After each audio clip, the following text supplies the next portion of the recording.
5, 6, 7, 8. Hi EXers, welcome to the EX Podcast episode number 67. This is your host, Stefan Vincent. I'm here today with you because we need to check things out in the world of HR, talent acquisition, and company culture in order to create positive employee experiences in our organizations. Your workplace doesn't have to be a dreadful place where employees feel disengaged. This podcast brings a different lens to the HR, employee engagements, and company culture conversation. We approach these topics from a brand and customer experience perspective rather than a traditional HR perspective. Our guests, all thought leaders and disruptors in the EX space in their own way, come to this show to share best practices on the key elements that foster employee engagements and strengthen company culture, and also to spark the conversation on how to create these positive employee experiences. Not every company can do what Airbnb or Google do around their employee experience. And this is what this show is all about. Sharing stories of companies of all sizes, not only to show that EX doesn't require a large budget or large team, but also that there isn't one recipe. Each company can find its own way through the EX journey. Today's guest is Louis Efron, Vice President of Teammate Experience at DaVita Kidney Care. Today with Louis, we talk about how he came into a newly created role and what was the vision for this role as DaVita created it. What was the process to define how he's shaped this teammate experience function? What he's done to scale up the teammate experience globally, and what are some of the metrics and KPIs that he's put in place, and what results he's seen so far. This episode is brought to you by Fusion Alliance. Fusion Alliance delivers holistic solutions fusing together data, digital, and technology to redefine customer experiences and move your ideas to execution. That's why businesses across multiple industries have relied on Fusion's expertise and partnership for over 25 years. I hope you enjoyed this conversation with Louis. And because it takes a good amount of time to produce this podcast, please make sure to review the podcast on iTunes, Google Play, Stitcher, TuneIn, or YouTube, as it would help promote the content. If you want me to speak at your next event, get some advice on your EX initiatives, or send me feedback and suggestions for future topics or guests, you can reach me at svincent@exsummit.com or on Twitter at EX_summit. All right, let's get to it. Hello, everyone. Welcome to another episode of the EX Podcast. Very excited for today's guest, Louis Efron. Louis is calling from Denver, and he is the Vice President of Teammate Experience at a company that you may know, DaVita Kidney Care. Louis, thanks for joining us today. Stefan, thanks for having me.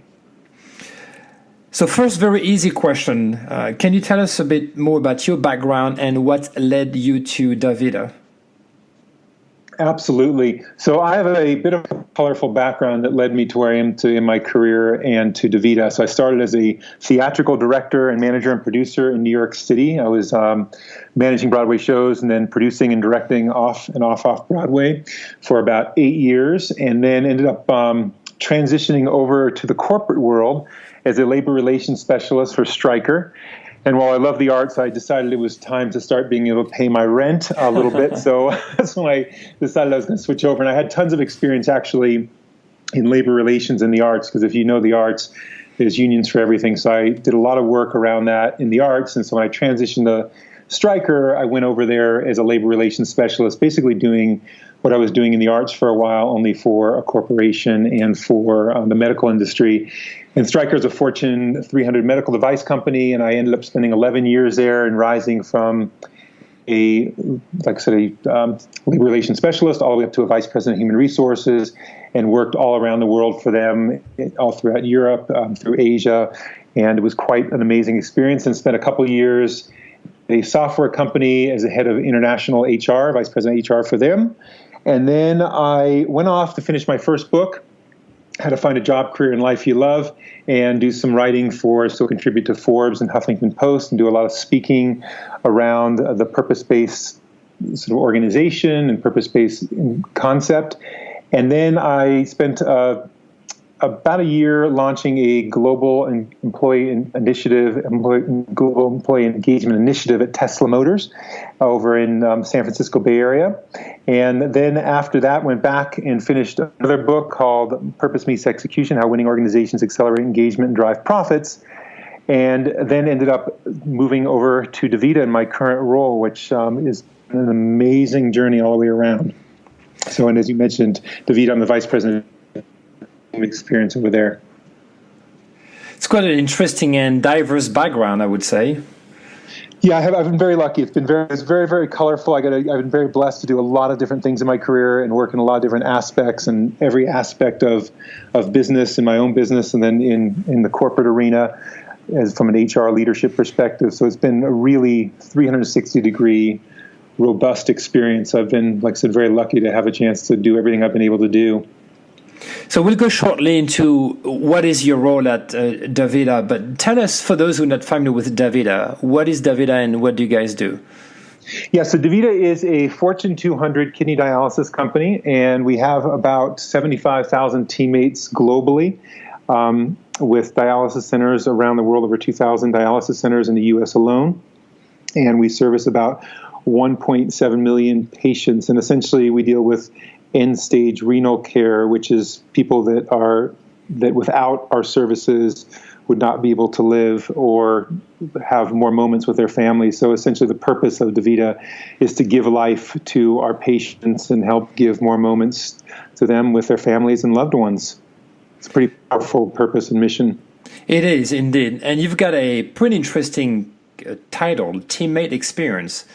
So you came into this newly created role. So what was the vision for this role when DaVita created it? Yeah, so the vision was essentially it's a position that has touch points for all our teammates to help ultimately unlock their potential and improve performance in our village. We talk about DaVita as opposed to an organization as a village. And so the goal was to really improve their experience, improve their lives, improve their engagement, and give them a chance to operate at their highest level, as I mentioned, of sort of unleashed potential, which ultimately connects to our village performance and what we do for our patient outcomes and ultimately our business. What is the meaning behind the village and the teammates? Obviously, there's something behind it. It's not just for public facade, I would say, right? Yeah, definitely. So this was a dynamic that's been built for many, many years now through our CEO, Kent Thiry, who essentially created this remarkable environment. He calls himself the CEO. He calls himself the mayor, he's the CEO of our village. And we have communities within our village, which is essentially our different functions and divisions within the organization. But essentially, it's created a very different concept when we talk about it being a community first and a business second. And that's really the dynamic behind our whole purpose in our organization, to serve our patients and drive the healthcare community forward. So it's a very purpose-driven concept to take it beyond a normal organization and what normal organizations would normally focus on around their P&L. We focus on giving and improving lives and giving extra moments to our patients, which ultimately turn into our business results. But there's a very strong focus across the board with those type of concepts and sort of call and response, sort of cultural dynamics to really get us all working together for that common cause of giving life. So that's where the village concept sort of came aboard, and the community concept. It's very driven from a very intentional perspective around our people and our patients. You joined DaVita about 10 months ago. Correct. So what was the process to define how you've been able to shape this teammate experience function so far? Yeah, it's 4 lanes that have come together for the first time. And so I oversee all of our compensation, all of our benefits, all of our diversity and belonging, and all of our teammate support centers. And so there are 4 lanes that have existed in the organization, and they're coming together for the first time. And so the synergy around that for me, is to help improve lives for our teammates in the village. And that's really my main focus. So when I talk about shaping this function, what our sort of core purpose is, everything has to tie back to improving lives for our teammates in our village. And that's really the goal behind it. And we're getting synergies and leveraging each other to help do that in the village. So DaVita has, as you said, over 75,000 employees across multiple locations. How do you scale up the employee experience with that number of employees and several locations? Yeah, so it's approximately about 75,000 globally. And the functions right now have been scaled because they've existed, all those lanes I spoke to you before, they've existed. So right now, the goal is to bring them together from a synergy perspective and a collaboration perspective to sort of see how we can leverage each other to further improve teammate experience. So the scale was already sort of within the role and the components. It's just the first time that we're really working closely together and gaining the synergies and leveraging each other to really enhance the impact on our teammates and what we deliver to them. From a practical standpoint, what was the process for you over the first, let's say even the past 10 months to understand what the teammate experience means for DaVita and to be able to sort of draw a roadmap for what you want to accomplish?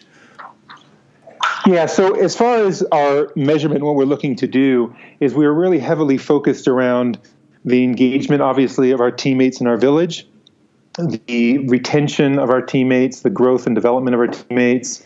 And so we're looking at several sort of measures around, obviously, our engagement survey that we should do on a regular basis, looking at our first-year retention metric. I'm really excited about some work we're doing around sort of a flight risk model to see how our teammates are engaged in our village and connected to our village. We have a really, really fantastic tenure at DaVita based on what we do.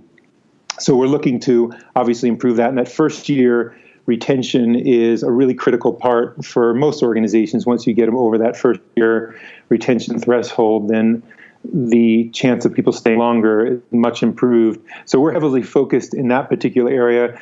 We have something called DaVita Way, which is a way that we manage our teammates and lead our teammates and how we care for our teammates. And so it's a cultural tenet around that, which we also measure throughout our village. So we're looking to connect what we're doing to improvements in those particular scores. And then also, ultimately, our patient outcomes.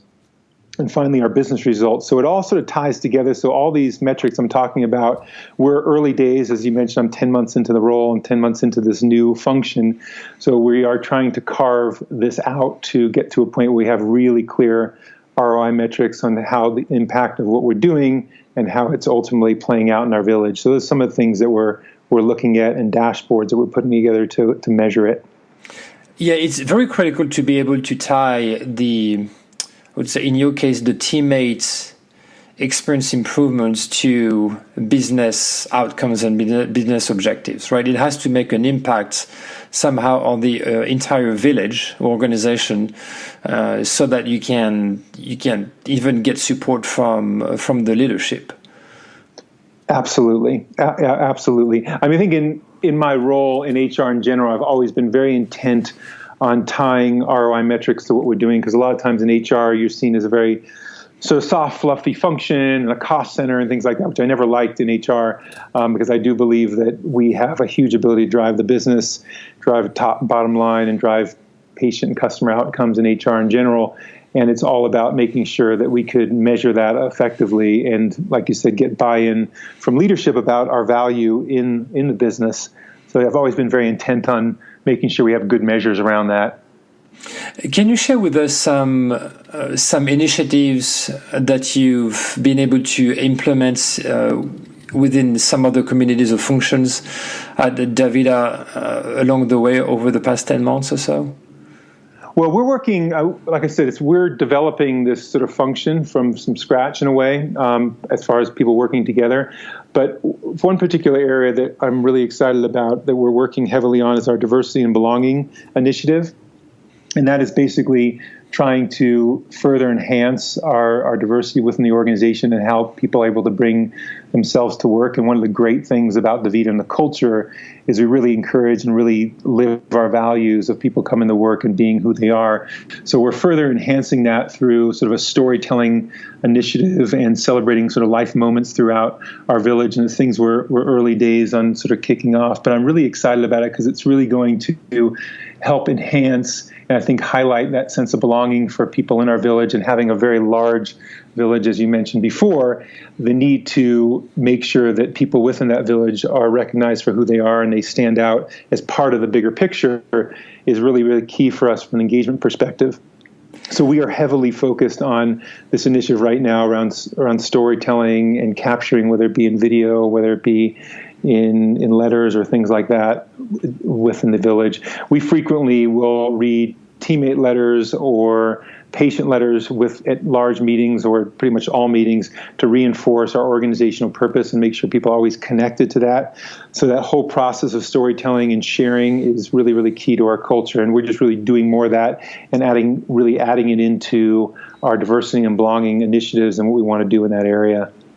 So with such a large number of employees or teammates and multiple locations, how are you able to actually convey that message and tell and share those stories across the organization? Yeah, one thing DaVita does remarkably well is reinforcing that organizational purpose. As I've said a couple of times during this call, is around giving life, and we do it through a lot of visuals on our walls of our patients, of our teammates. Again, of letter sharing, of things that are happening in the field for us, as well as in our offices. And then during big meetings, we have our leaders that consistently reinforce these messages from a verbal perspective. So every chance we get, we reinforce it visually, verbally, through all our communications. We reinforce these messages and share those stories. So we intentionally look for opportunities to do this. And this is what really drives our culture forward on a continual basis. Now, organizations look at employee storytelling in different ways. Some of them rely heavily on employee-generated content, where they pretty much just gather stories from employees and they disseminate those stories on social media and so forth. And others are more directive in terms of which stories they would like to tell, and then they look at employees to be able to share those stories. On which side are you leaning on at DaVita? Is it more about something that you initiate yourself within your team, or is it something that is already created by the employees and you just leverage that pool of contents to be able to convey the story and the message? Sure. No, it's very organic. I mean, these stories flow out of what we do, because what we do is very intensely emotional, based on dealing with our patients. End-stage renal care patients spend about 15 hours a week at our centers to essentially keep them alive and keep them moving. And so all these stories really grow out of all those stories that happen on a day-to-day basis and the care we give to our patients and our communities. So they're very much organic, and the content's created pretty much on its own. We don't really necessarily elicit it. It sort of comes out as a result of the work we do. So let's make a parallel between Tesla Motors and then DaVita in terms of the purpose driving the engagement, right?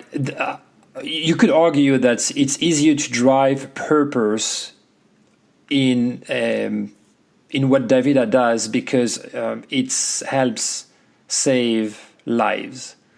Right? When Tesla, it doesn't really save lives. So do you think that really, depending on which industry you are in, it's easier to drive employee engagement through a purpose when you actually make an impact on people's lives versus more comfort?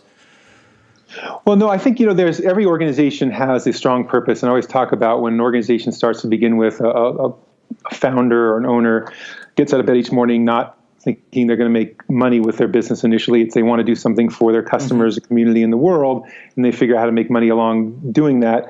But Tesla has a very strong purpose that people are very, very much connected to at every level of the organization, is to drive the transition to sustainable transportation around the world, which obviously from an environmental perspective, from a political perspective, there's a lot of connections to that. So there's a very strong purpose, and people are very, very connected to it. And I would say just as emotionally connected to as people here at DaVita, only for a different angle. So it depends on who you're hiring and what their interests are. And I always say aligning your employee's purpose with your organizational purpose from a recruiting standpoint is absolutely critical, because when you get that alignment really well, you get that alignment really strong, you create very high levels of engagement. So people that are working for Tesla are very committed and emotionally connected to the purpose of driving sustainable transportation, just like people and teammates at DaVita that are very much connected to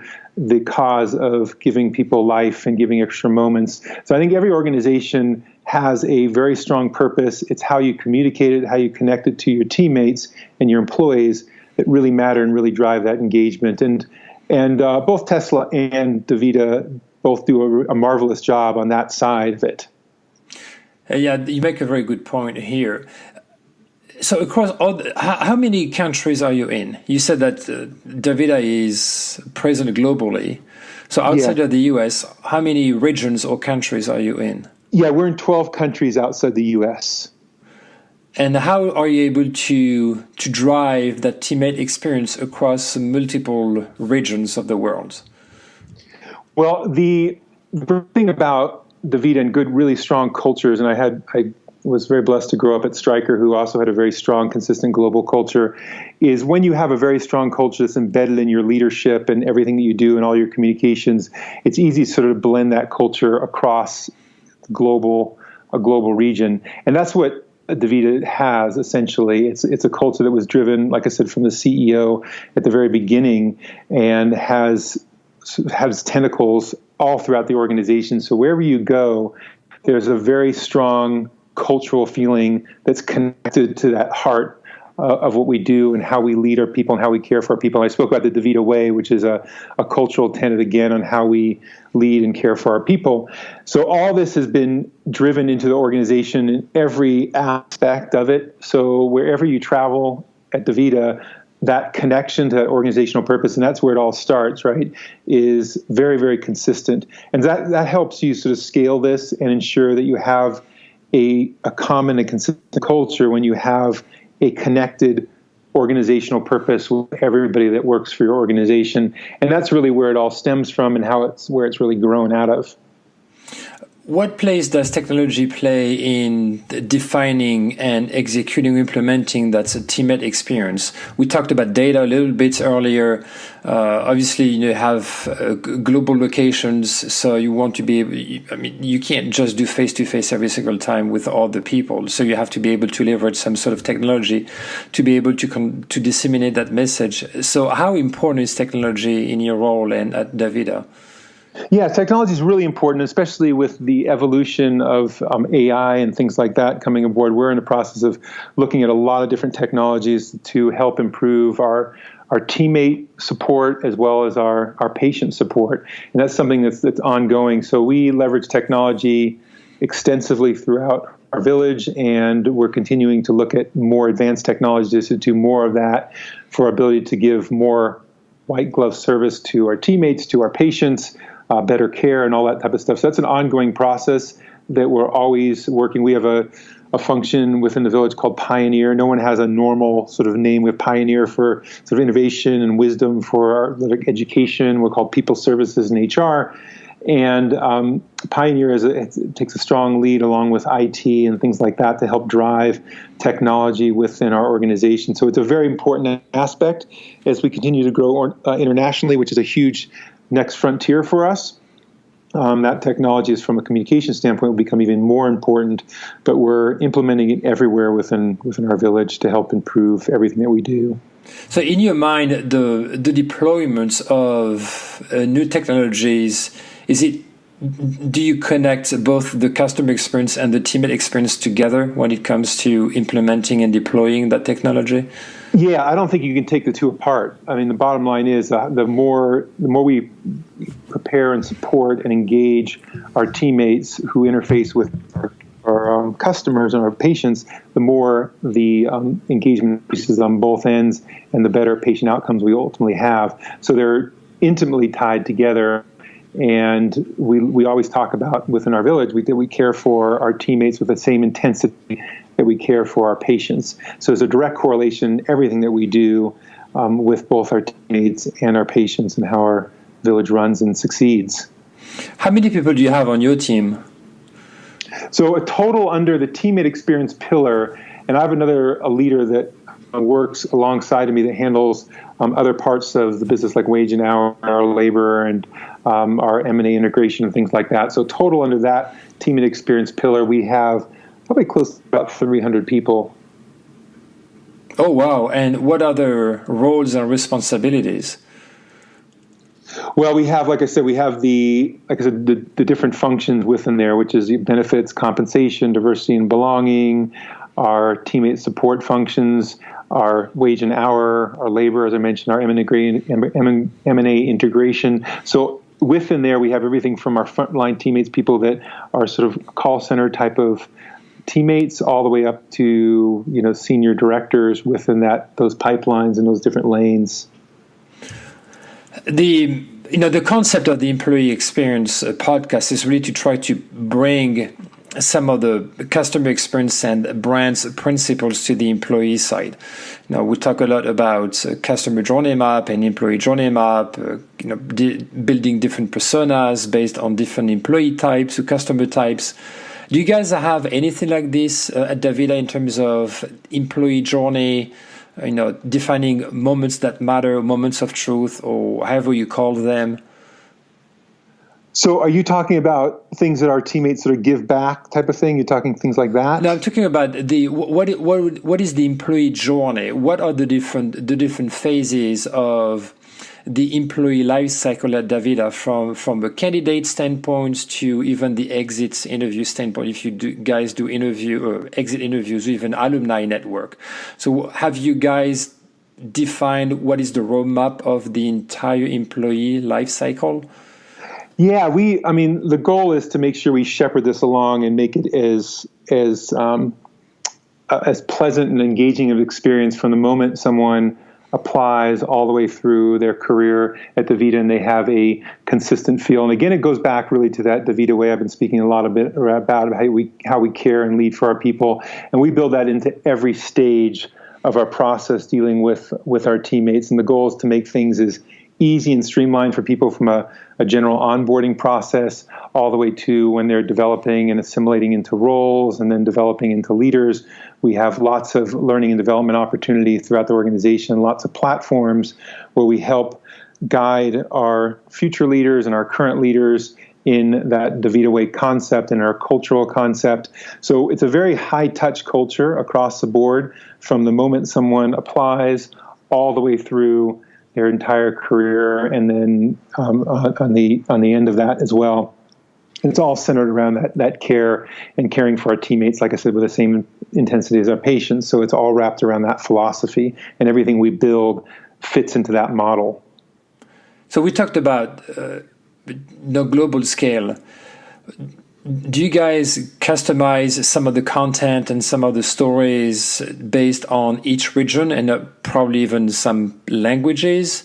Or is it all in English and it's the same story across all the regions? As far as how we're communicating the stories out? Right, yeah. Yeah, the international business is a business that is a very growing business for us, and I mentioned before, so the next frontier for us. So we're in the process of designing a lot of the international space and what we're doing but most of the communication comes sort of throughout as far as the patient letters and things like that. They come from the facilities where they originate. And I don't know specifically in the different countries when they read those letters. I'm assuming letters that come out from different countries in different languages, they would deliver those in that way.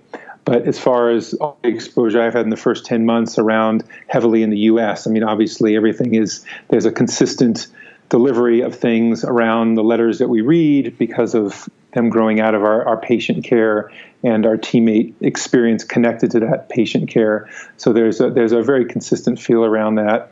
But I can't speak to exactly what languages right now those letters are particularly read in or how they're communicated. But like I said, I'm assuming if they're originating in a certain language in a certain country, that we would deliver them in that way. So you've got obviously a very diverse background and you've worked in different types of industries. How do you see the workplace evolving in the next 5 or 10 years? Yeah, I think technology is going to have a huge impact on the way people work, more than anything we've seen before. I think with the introduction of AI, and AI still being a very disruptive technology, but evolving very, very quickly, I think it's just going to change the entire dynamic of the workforce and what people do, what type of jobs they do, how they do those jobs, and the ability to sort of understand the technology fitness of current people within your organization and people that you want to hire and how the technology is going to impact them along their career journey, I think is going to be a real defining factor as to what the workforce looks like in the future. I think there'll be a lot more remote working, a lot of opportunity to do higher level strategic work because a lot of the mundane routine work will be able to be done by technology and things like AI and things like that. So I think it's just going to change the whole dynamic of the workforce and the skill set that people need coming into an employer and the skill set people have within their current employer. And then obviously how employers meet that challenge by helping upskill their employees in the organization. So I think technology is probably going to have the biggest impact from my perspective on the future workforce in the next 5-10 years. It's always an interesting debate because many people fear technology, thinking that it's going to just, terminate or it's going to be the end of many jobs, which in some cases, yes. I mean, some of those will just be automated through technology and AI, as you said. But when you look at the history, many of the jobs, farming jobs, for instance, or manufacturing jobs, have been replaced by robots and big machines. And, you worked at Tesla, so obviously self-driving vehicles and so forth. But those jobs have been replaced by newly created jobs through technology. So it's not like we're going to lose, a huge number of jobs because of technologies. That technology will allow people to move to, as you said, more strategic roles or more design thinking roles and not so much tactical hands-on jobs. Is it how you see it as well? Yeah, absolutely. I mean, I wrote an article in Forbes not too long ago, say how technology can transform the workplace humanity. And I think you are 100% right that technology has the ability to improve our workplaces in many different ways, from an efficiency perspective, from a lifestyle perspective, from a work-life balance perspective. I think there's huge opportunities across the board here.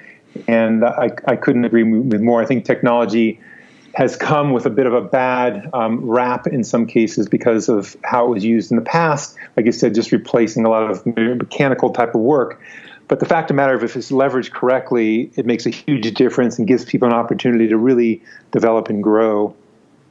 Exactly, and I really see technology as it doesn't replace, in my opinion, it doesn't replace human interaction. It just enhances the human interaction because you're able to customize your message. You're able to connect with people that you may not be able to connect with, again, on a global scale. And you can get more personalized content and more personalized conversations, even using chatbots, right? Than you were ever able to do before. Yeah, absolutely. Yeah, absolutely. It's opened as a whole new window of communication and ability to connect with people. And if we use it for that reason, that will help definitely support, like I said, humanity as opposed to in a negative way. So we're getting close to the end of the conversation, but before we wrap it up, just let me ask you some fun questions. Sure. If you were to invite someone famous to dinner, who would you pick and why? Yeah, it would have to be Abraham Lincoln. I'm a huge of his because he was a very, very purpose-driven leader and someone who was a master at storytelling, which I think is the essence of great leadership. And he was able to come from nothing and transform the world. So I would love to be able to sit down and have dinner with him at some point. Good. What could we spot you doing outside of work that would flabbergast your coworkers? Well, most of my coworkers probably know a lot about my personal life, but one thing, I have a 10-year-old and a 5-year-old two girls, and so they frequently like to maybe dress me up in princess dresses and paint my nails and do makeup. So I will potentially be seen at some point looking like a princess somewhere in my community. That's pretty fun, actually. Yeah, they're wonderful. I actually have to say I do enjoy it. What was your dream job growing up? Yeah, I think as what I'd probably say as an inventor, I used to love tinkering with things and building things. I still love building things. I still build Legos and model engines and all sorts of stuff. So I just always loved creating things. And as a child, I would always connect wires to batteries to make lights work and electronics in the garage. So I would probably say an inventor would have been my job as a child. How do you like spending the winter in Colorado now? It's quite different from California and from Arizona. Yeah, absolutely. Well, the weather, I've never experienced more volatile weather in my life. Colorado is a beautiful, beautiful place. We're absolutely loving it here. The weather can shift tremendously, though, from snow in the morning to 80 degrees in the afternoon. So this will be our first full winter here coming up because we just moved here, like I said, about 10 months ago for this role here. So I'll get to experience a full thing this time around. But the snow doesn't stay. What I've experienced when I was here, when we first got here in December, is it may snow, but then it's gone within an hour after, and the sun could be shining. So it's quite a nice thing. Do you travel a lot for work? Yeah, I do. I mean, it goes in peaks and valleys here. I've been traveling a lot recently because I'm getting a chance to get to different meetings out in our village to meet a lot of people and present on different topics throughout the village. I've been traveling a lot lately, but like I said, it goes sort of up and down. So outside of the U.S., what is your favorite city? Yeah, I've always loved. I mean, I love so many cities in the world, but I did definitely love Italy. I mean, one of my favorite vacation spots we went with our family was the Amalfi Coast. It's absolutely one of the most beautiful places in the world. So we absolutely loved it, sort of around Sorrento and Capri and things like that. Absolutely love it there. Nice. So what is the essential item that you always take with you when you go on vacation? My running gear all the time. I'm a huge runner. Oh, you're a runner. And I love to see places I met through my running. So I always make sure I have my running stuff with me wherever I go. Okay, that makes sense. Do you run marathons or short races? I've done a lot of half marathons, and I've done a lot of 5 to 10Ks and things like that. So I've applied. I've entered a lotto on a couple occasions for the New York marathon. I didn't get in, but eventually I will do a marathon, but mostly half marathons right now. Okay, what is the way for our listeners to follow you and DaVita on social media? Yeah, definitely. So you can definitely get me my webpage, which is louisefron.com, or on Twitter at Louis Efron, or I love to connect on LinkedIn, so you can connect with me on LinkedIn, where I have all my information. And then DaVita.com is the website for DaVita, and I highly encourage people to check out our company website. Lots of great information about career opportunities and things there. But I keep people sort of abreast on my social media stuff too, so you can either do either of those to get in contact with me or follow DaVita. Fantastic, and we'll share those on the podcast notes. Any last word of wisdom or advice? Well, I could share my favorite quote, which I always share, put about in every presentation, is that Dr. Wayne Dyer quote, which is, if you change the way you look at things, the things you look at change. And that quote has been incredibly transformational in my life, and it's about really approaching life with a growth mindset and what you can learn and how you can see things differently. And I've firmly lived my life that way. If you wake up in the morning thinking you're going to have a bad day, you're going to have a bad day. If you wake up thinking you have a good day, you're going to have a good day. If you think you can't do something, you're not going to probably accomplish it. If you think you can probably do it. So that's been very transformational in my life. So that would be my sort of parting wisdom for your listeners. Very nice to wrap it up. Well, thank you so much, Louis, for being with us today. Stefan, thank you for having me. I greatly appreciate it. Thanks for tuning in to the EX Podcast. If you want to learn more, visit our website at expodcast.com. If you want to find out more about our next conferences, go to exsummit.com. Finally, you can also find my manifesto on business to employee or B2E branding at b2ebranding.co. See you next week.